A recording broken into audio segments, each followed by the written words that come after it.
आपका स्वागत है साइंस जीवी चैनल पे। बच्चों, आज हम करने वाले हैं जो हमने लास्ट एमवीपीपी का जो पेपर स्टार्ट किया था, इसका आपका एग्ज़ाम अगले महीने है। तो अब जैसे ही आपके मिड टर्म के एग्ज़ाम ख़त्म हो गए होंगे, इस पर अच्छे से आप तैयारी शुरू कर सकते हो। तो ये लास्ट ईयर का पेपर 2023-24 का हो रहा है। तो पहले वीडियो में हमने उसके पेपर के पैटर्न को और पहले 26 क्वेश्चंस कर लिए थे। अब आज हम यहाँ से स्टार्ट करते हैं। तो पहला क्वेश्चन है आपका, if x 5y 1z is divisible by 9। तो कोई भी नंबर जब 9 से डिविजिबल होता है तो उन सब का सम जो है, इन सब का सम 9 से डिविजिबल होना चाहिए। तो सभी के सम को अगर ऐड करो तो कितना होता है, 5 और 1 6। तो x plus Y plus Z plus 6 जो है वो 9 के टेबल में आना चाहिए, 9 या उससे उसके टेबल में आना चाहिए। तो यहाँ तो 9 ही हो सकता है। तो 9 में से 6 माइनस करोगे तो कितना आ जाएगा, 3 इसका आंसर हो जाएगा। फिर अगला है P is 7 times as large as Q। तो P की जो वैल्यू है वो 7Q के बराबर है। ठीक है, तो Q is how many percentage less than P। तो अगर हम P से और Q के कंपैरिजन करें तो ये जो है कितने परसेंटेज लेस होगा। तो अब आपको पता है, अगर हम 7 ले P की वैल्यू तो Q की वैल्यू कितनी है, 1। ठीक है, 1/7 है ना। लेकिन लेस कितना है, तो लेस हो जाएगा 6 लेस है। तो इसको जब परसेंटेज में निकालोगे, 6/7 को 100 से करोगे तो इसका आंसर आ जाएगा 85। 5/7 परसेंटेज। अगला है, man can row up a stream at 16 kilometre per hour down at this. तो जब भी मान लो ये कि आपका स्ट्रीम है और जब भी बोट जो है अगर वो इसके डायरेक्शन में, जो जहाँ पानी फ्लो कर रहा है उसके डायरेक्शन में फ्लो करता है तो उसको हम कहते हैं डाउन स्ट्रीम, और उसके अपोजिट फ्लो करता है तो उसे कहते हैं अप स्ट्रीम। तो अगर बोट का और स्ट्रीम की डाउन स्ट्रीम में दोनों ऐड हो जाता है, दोनों की स्पीड, तो बोट और स्ट्रीम दोनों का ऐड करके कितना है 24, और दोनों का सब्ट्रैक्ट करके बोट माइनस स्ट्रीम ये है आपका 16। तो इसको जब सॉल्व करें तो देखो ये एस से एस कट जाएगा, ये हो गया 40, 4 और 6 10, 2 और 1 3 30। तो बी की वैल्यू आ जाएगी कितनी, 15।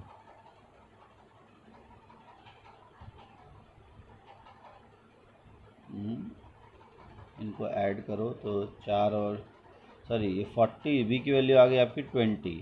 ठीक है, ये 40 होगा ना, तो 40/2 जो है वो 20 आ जाएगा। और आपको स्ट्रीम की निकालनी है या करंट की निकालनी है तो 20 प्लस एस 24 है, तो एस की वैल्यू हो गई 4 किलोमीटर पर आवर। तो इसका आंसर हो जाएगा फर्स्ट।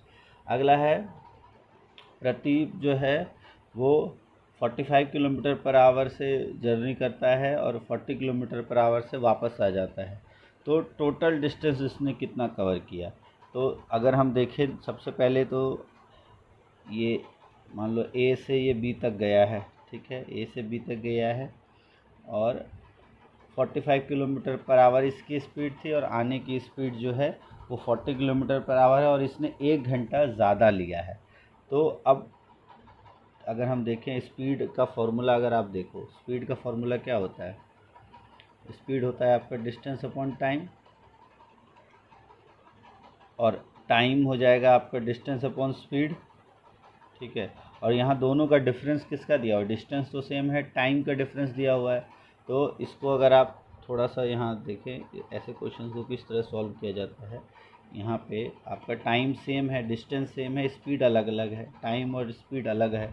तो पहले अगर मान लो आपका जो T1 है वो डिस्टेंस अभी आप D मानो, और स्पीड कितना था आपका 45, और T2 ये आपका कितना है, स्पीड है आपका, डिस्टेंस D है, स्पीड है आपका 40, और इन दोनों का जो डिफरेंस है वो कितना दिया हुआ है, वो दिया है आपका 1। ठीक है, अब ये हमेशा ध्यान रखना, नीचे जो कम वैल्यू होगी उसका आंसर ज़्यादा आएगा। तो T2 माइनस T1 की जो वैल्यू है वो आपको कितनी दी हुई है, 1।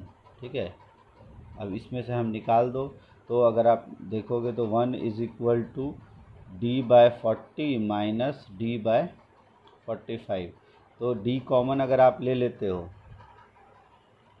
ये 1 इज़ इक्वल टू D अगर आप कॉमन ले लेते हो तो ये हो जाएगा 1/40 माइनस 1/45। तो 40 और 45 का एलसीएम आप निकालो तो ये हो जाएगा 360। तो 360 यहाँ आपने कर दिया, ये हो गया आपका 9 माइनस 8 और यहाँ है आपका डी। तो इससे आ जाएगा आपका 1 is equal to D by 360। तो डी की वैल्यू हो गई 360। अब डी जो है वो तो एक डिस्टेंस है जो ए से बी तक गया है, लेकिन आपसे क्वेश्चन में पूछा गया है टोटल डिस्टेंस कवर्ड कितना है। तो ए से बी में 360 किलोमीटर है, तो वापस भी तो 360 किलोमीटर आया होगा, तो इसका आंसर हो जाएगा 720 किलोमीटर। फिर अगला है इन विच 2 months in a year have the same calendar. 2 साल के ऐसे कौन कौन से 2 महीने हैं जिनका कैलेंडर एक जैसा होता है। तो इसका सही उत्तर है अप्रैल और जुलाई। फिर कहा है कि 1/4 किलो प्याज की कीमत 10 रुपये है, तो 200 ग्राम की कीमत कितनी होगी। तो 1/4 का मतलब हो गया आपका 250 ग्राम। तो 250 ग्राम की कीमत आपको 10 रुपये है। आप वैसे भी निकाल सकते हो, अगर मान लो आप 1 केजी का निकालना हो तो 1 केजी का कितना होगा 40 रुपये, 100 ग्राम का कितना होगा 4 रुपये, 200 ग्राम का कितना होगा 8 रुपये। अब है 3:40 पर घड़ी कि घंटे की सुई और मिनट की सुई का कोण क्या होगा। अब एक बताओ 40 पर अगर हम देखें तो ये तो है आपका 30, 35, 40। तो यहाँ पर कोई मिनट की सुई है तो यहाँ तक इसने अगर ये यहाँ होता तो ये टोटल एंगल कितना होता, टोटल एंगल बनता। अब ये 30 होता है ना सबके बीच में, तो ये तो 40, ये देखो यहाँ पे होता है आपका 30 डिग्री, ये 30, फिर 30, 90, 30, 120, 150, 180, फिर 180 के बाद 210 और इधर आ जाता है आपका 10 और 30, 240। बट ये वाली जो सुई है घंटे की सुई यहाँ नहीं है, वो कहाँ है 5 पर।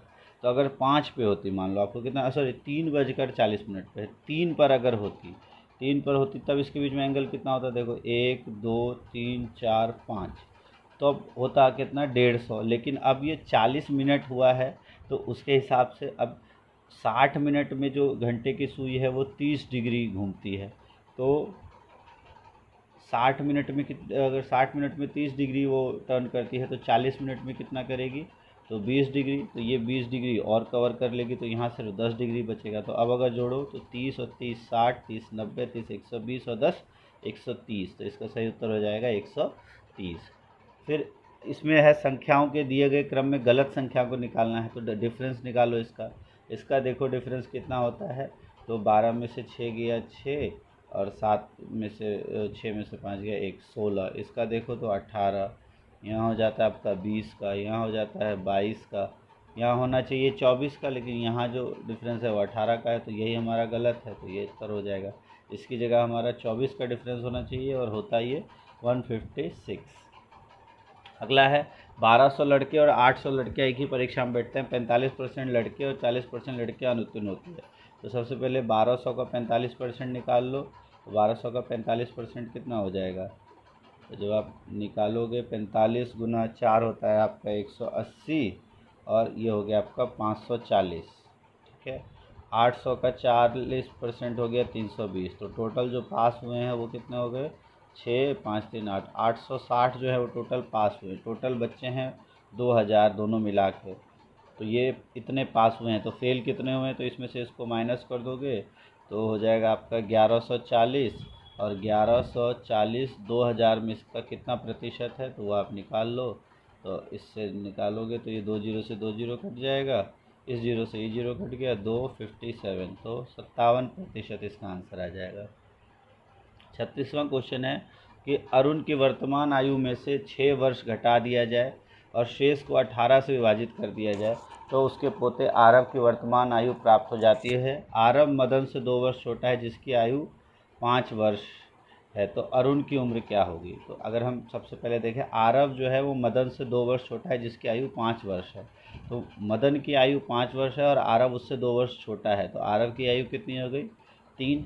ठीक है, तो ये आरव की आयु जो है वो 3 होगी। अब पहला इक्वेशन जो देखे, अरुण की वर्तमान आयु, जो अरुण की वर्तमान आयु से 6 वर्ष घटा दिए जाए, 6 वर्ष आपने घटाया और 18 से विभाजित कर दिया, तो आरव की वर्तमान आयु 3 है, इसके बराबर हो गया, तो 18 × 54 + 6 60 वर्ष इसका आंसर हो जाएगा।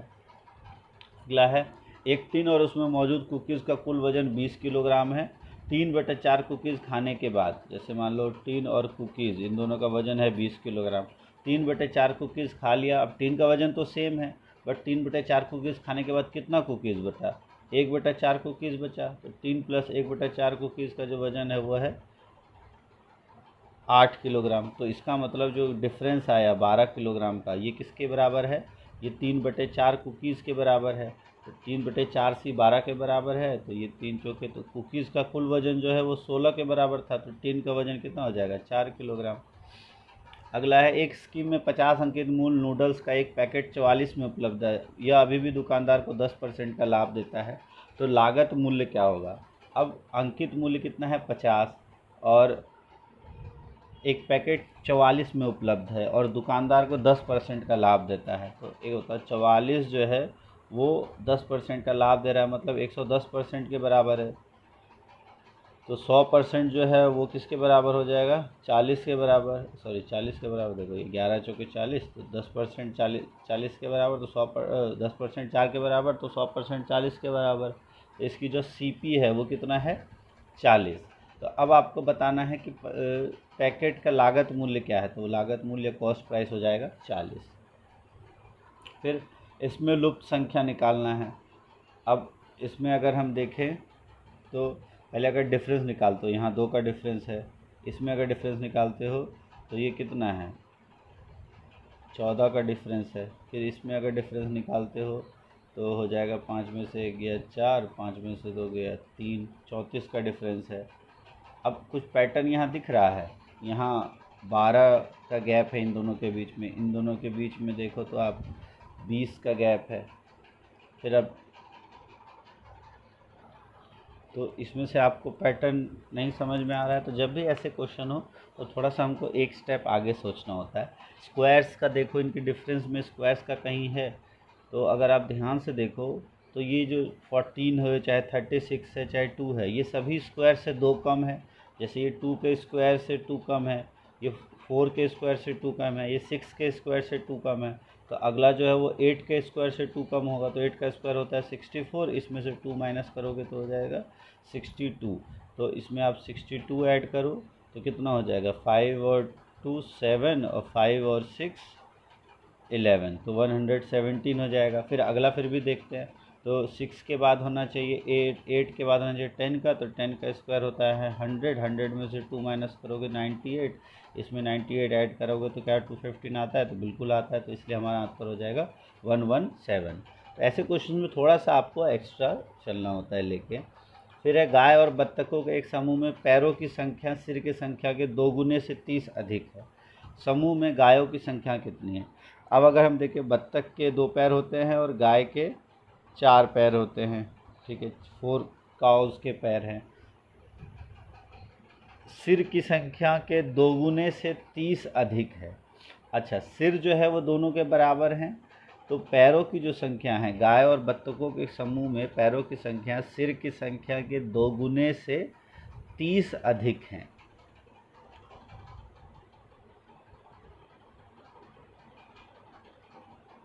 पहले तो मान लो 30 अधिक है और फिर 2 गुने से 30 अधिक है। तो ऐसे में सबसे पहले सबसे आसान तरीका होता है, आप ये ऑप्शन से इसको करो, ऑप्शन से आसानी से हो जाता है। जैसे फॉर एग्ज़ाम्पल अगर आप 20 लेते हो गायों की संख्या, ठीक है, तो पैर कितने होंगे? गायों के जो पैर हैं वो कितने हो जाएंगे? तो 20, और हर एक गाय के पैर है तो टोटल 4 पैर है, तो 80 पैर हो गए, ठीक है। और बत्तखों की समूह में गायों की संख्या कहते हैं, बत्तखों के समूह में पैरों की संख्या सिर की संख्या के 2 गुने से 30 अधिक है। तो इसमें से अगर 30 माइनस करते हो तो हो जाता है 50। अच्छा, इसका देखो आप दूसरा, इस मेथड से तो कर ही सकते हो, एक और मेथड से आप कर सकते हो। मान लो गाय और बत्तख में जो सिर है उसकी संख्या मान लो आप x है, ठीक है, और पैरों की संख्या सिर की संख्या के 2 गुने से 30 अधिक है। तो 2 गुने से 30 अधिक है ये पैरों की संख्या। अच्छा, अगर टोटल सर जो हैं वो x हैं, तो बत्तख के भी 2 पैर होते हैं और इसके भी 2 पैर हैं, तो सबसे पहले अगर हम सिर्फ दोनों के 2-2 पैर जोड़े तो टोटल 2x पैर होने चाहिए, और प्लस में 30 एक्स्ट्रा है, तो इसमें कितने गाय हो गए? गाय के 4 पैर होते हैं, तो 2 तो यहाँ काउंट हो गए, 2 इसमें काउंट होने चाहिए, तो 2 से इसको डिवाइड करोगे तो 15 आ जाएंगी गाय का नंबर, तो 15 गाय का नंबर हो जाएगा। तो इस तरह से आप निकाल लोगे। फिर अगला है 12, 12, 18, 45, 180। ये भी इस तरह के क्वेश्चंस काफ़ी आएंगे आपको। जैसे अब आप यहाँ देखो, इसके बीच में आपको कोई गैप नहीं दिख रहा है, यहाँ पे अलग गैप है, यहाँ अलग गैप है। ऐसे क्वेश्चंस में देखो तो मल्टीप्लिकेशन वाला फैक्टर ज़्यादा काम करता है। जैसे यहाँ देखो, आप 1 गुना है, ठीक है, फिर 12 को अगर आप 1.5 टाइम्स करोगे तो आ जाएगा 18। फिर 18 को अगर आप मल्टीप्लाई करोगे किससे? देखो, ये 1 से, ये 3/2 से, इसको आप चाहे तो 2/2 कर सकते हैं। इसको आप 18 को 5/2 से करोगे तो ये आंसर आ जाएगा। 45 को आप ये देखो, ये 2/2, फिर 3/2, 5/2, और 45 को आप कितने से करोगे? 45 गुना 8 होता है, तो ये हो जाएगा आपका 16/2। ठीक है, तो ये किस तरह का पैटर्न फॉलो हो रहा है? 2 और 2 और 3 5, 3 और 5 8,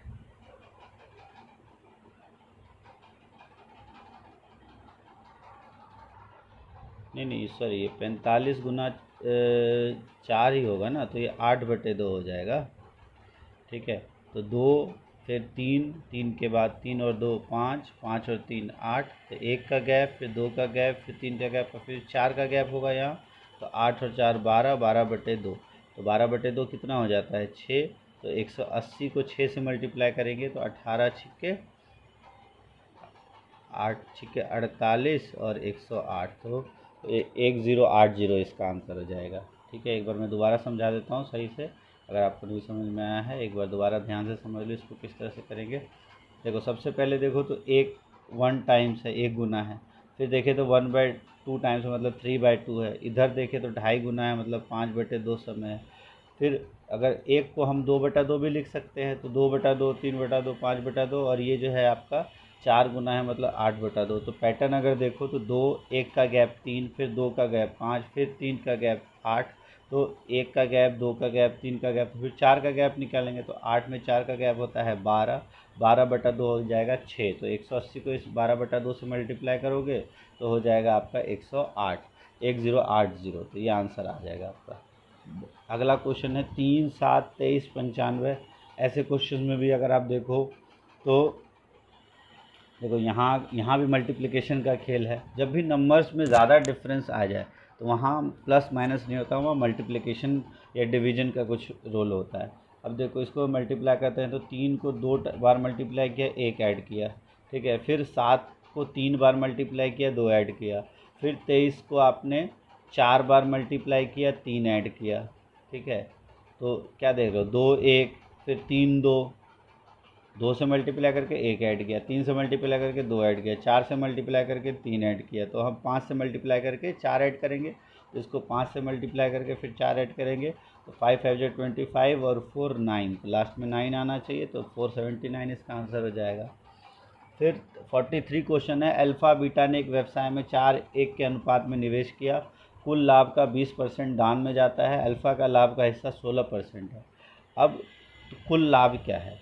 सबसे पहले आपको कहा गया है कि कुल लाभ का 20% जो है वो दान में चला जाता है। मान लो 100 रुपये है, 100 का 20% दान में चला गया, तो अब बचा 80%।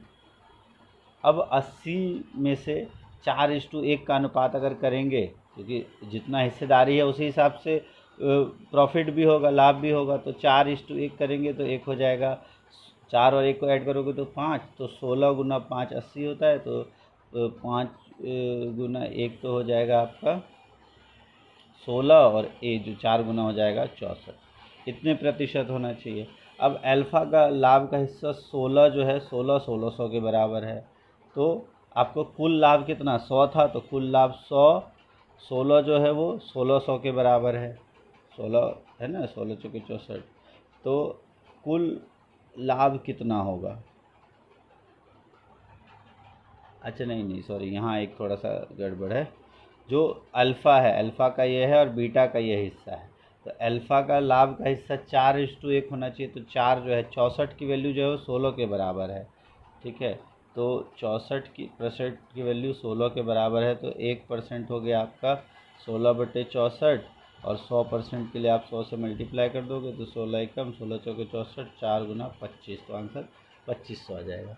अगला है 15 अगस्त 2023 मंगलवार है, तो 26 जनवरी 2024 किस दिन पड़ेगा। तो कैलेंडर वाले क्वेश्चंस आपके एग्ज़ाम में आएंगे। ऐसे क्वेश्चंस को अभी वैसे तो ट्रिक भी होता है, लेकिन आप इसको किस तरीके से करोगे, सबसे पहले ये देखो, आपको मंथ्स पता होना चाहिए कौन कौन से मंथ्स होते हैं। तो सबसे पहले हम 15 जनवरी तक आओ, 15 जनवरी तक आओ। तो 15 अगस्त से 15 जनवरी हो गए आपके। 15 अगस्त से अगला महीना होता है सितंबर, लेकिन अगस्त में 31 दिन होते हैं, तो 15 सितंबर तक 31 दिन। फिर 15 सितंबर से 15 अक्टूबर 30 दिन। फिर 15 अक्टूबर से 15 नवंबर 31 दिन। 15 नवंबर से 15 दिसंबर फिर 30 दिन। और 15 दिसंबर से 15 जनवरी फिर आपका 31 दिन। ठीक है, इतने हो गए। अब 15 जनवरी के बाद आपको 26 जनवरी, तो टोटल आपका कितना होता है, 11 दिन आप उसमें ऐड और करोगे। ठीक है, 15 के बाद देखो 16, 17, 18, 19, 20, 21, 22, 23, 24, 25, 26, सॉरी 12 दिन। आप इसमें 12 दिन ऐड करोगे, 16, 17, 18, 19, 20, 21, 22, 23, 24, 25, 26, 11 दिन, सॉरी हम 11 दिन हम ऐड करेंगे ना। 15 + 11, तो इतने टोटल दिन हो गए। इन सबको ऐड करो, या ऐड ना भी करो तो सबको 7 से डिवाइड करके जो रिमाइंडर है उसको ऐड कर दो। देखो इसको 7 से डिवाइड करोगे तो 7 4 जा 28, और ये 7 4 जा 28 और 3, तो यहाँ से आया 3। फिर यहाँ से करोगे तो हो जाएगा 2, फिर यहाँ से करोगे तो 3, फिर यहाँ से करोगे तो 2, फिर यहाँ से करोगे तो 3, और 11 को करोगे तो 7 1 जा 7 और 4। तो अब इन सबको ऐड करो, 3 और 2 5, 5 और 3 8, 8 और 2 10, 10 और 3 13, 13 और 4 17, 17 को 7 से किया आपने तो 17, 7 2 जा 40, 3 रिमाइंडर रह गया, तो मतलब 3 दिन आगे होगा। तो मंगलवार है तो मंगलवार से 3 दिन आगे बुध, बृहस्पति और शुक्र, तो शुक्रवार होगा इसका सही आंसर। इसको इसी तरीके से आपको करना है। अगर 1 साल के बीच में गैप है तो आपको इसी तरीके से करना है। और भी शॉर्ट ट्रिक्स भी आएंगे, अगर बहुत लंबा देखना होगा तो वो हम बता देंगे आपको। अगला है 45वां क्वेश्चन कि चक्रवृद्धि ब्याज पर एक धनराशि 3 वर्ष बाद 6690 रुपये और 6 वर्ष बाद 669 रुपये, 6 वर्ष बाद, एक मिनट इंग्लिश में देखते हैं इसके क्वेश्चन को, कि एक जो मनी है सम ऑफ अमाउंट्स रुपीज़, हाँ 3 साल के बाद 6690 और 6 साल के बाद 10,035 हो जाती है कंपाउंड इंटरेस्ट पे, तो वो सम क्या होगा ये आपको निकालना है।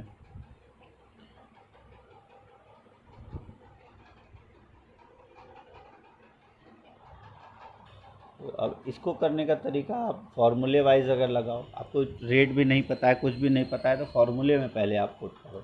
देखो सबसे पहले अगर हम देखें, जो आपका अमाउंट होता है, ये इस फार्मूला क्या होता है, प्रिंसिपल, ठीक है, इनटू में 1 + R/100, और इसकी पावर जो होता है वो टाइम, ये होता है। ठीक है, अब आपको 3 साल के बाद आपको दिया हुआ है, प्रिंसिपल आपको नहीं पता है, और 6 साल के बाद दिया है उसमें भी आपको प्रिंसिपल नहीं पता है।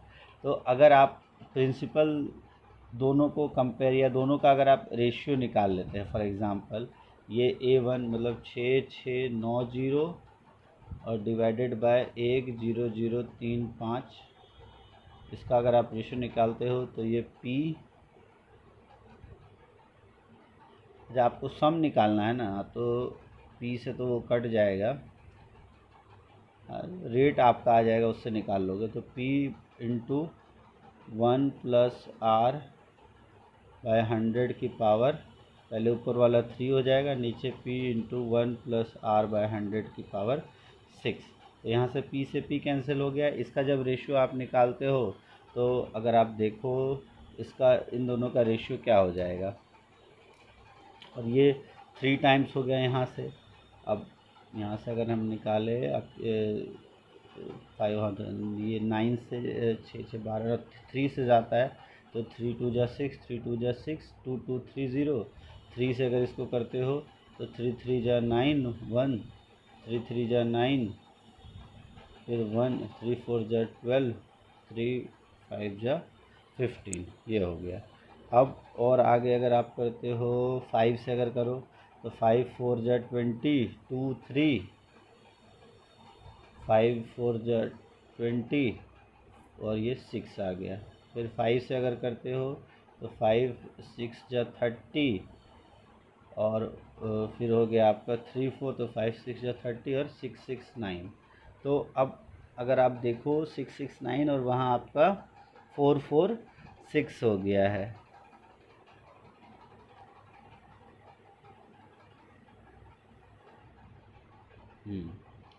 अब ये किसी से जाता है, देखो 6।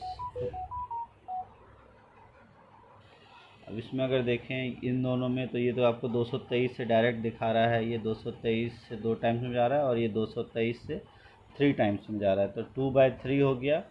तो अब यहाँ से तो ये 3 टाइम्स हो गया, तो इसको अगर आप ध्यान से देखो तो आपका ए जो है वो 6690 और इज इक्वल टू पी, और ये 1 प्लस आर बाय 100 की पावर 3 था, और ये जो 1 प्लस आर बाय 100 की पावर 3/2 हो जाएगा, तो इसकी जगह हम क्या रख देंगे 3/2।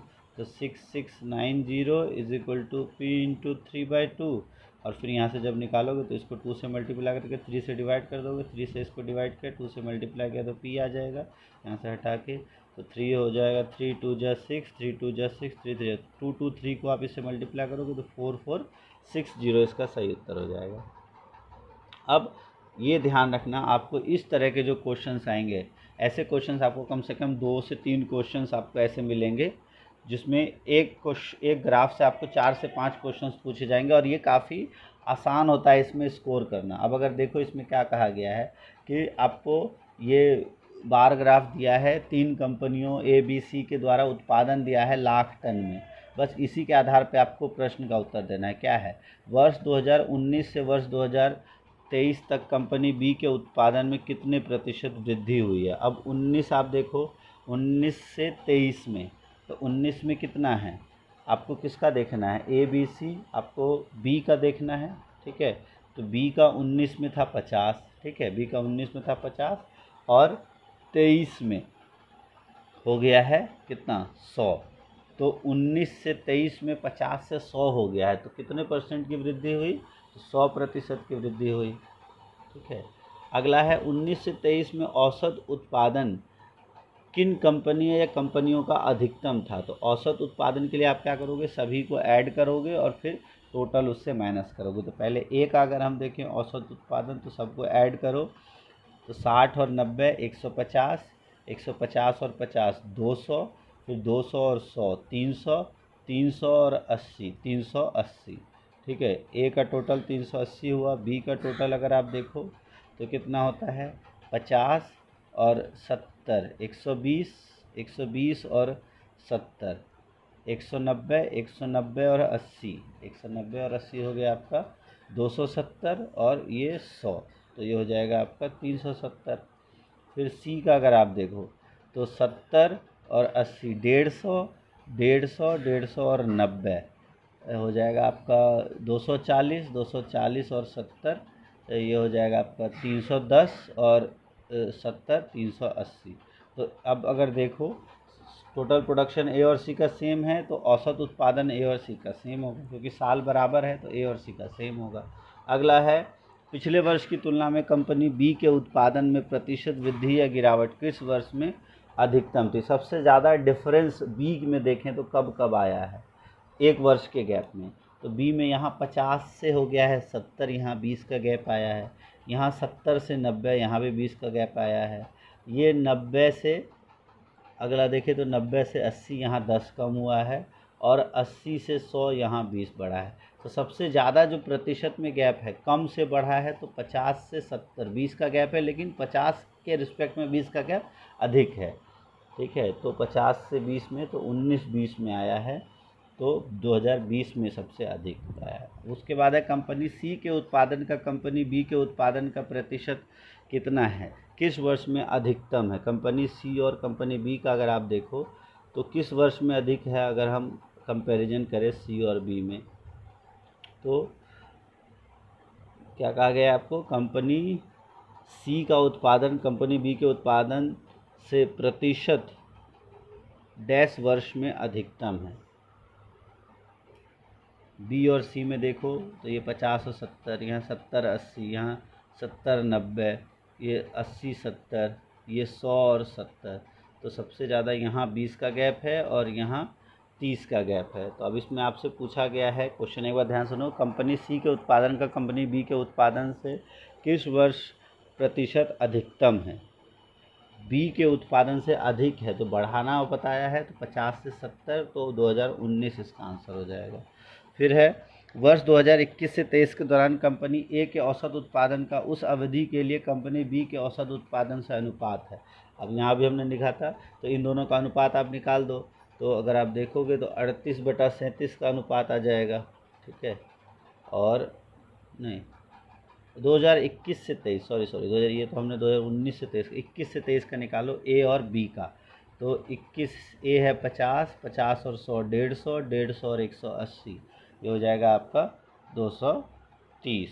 और बी का देखो 70 और 80, 150, 150 और 100 250, तो ए और बी का अनुपात 23/25 आ जाएगा। इसका सही उत्तर हो जाएगा 23/25, तो ये आंसर हो जाएगा।